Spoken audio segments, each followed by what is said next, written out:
Y'all happy with the purchase? Yes, sir. How about you? Perfect. All right. Hey, so my man's right here. He got this for his wife.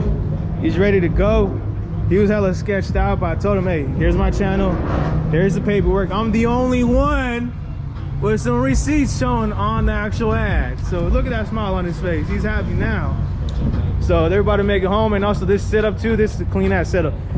Nobody really likes gray interior, but this is really light tone to the point where it's kind of really almost like cement color, and it really goes well with the black and slightly, you know, cement color tone interior. Hey, what kind of gas, bro? Shit. 87. I mean 89, 89. No, 91. No, 91. Four banger. Yeah, 91. 91? How's that even possible? It should be fucking 89. Damn, that's crazy. But yeah, but he's very satisfied right now. He just put in gas because they gotta go like an hour away. These are the photos that I took right before I sold her.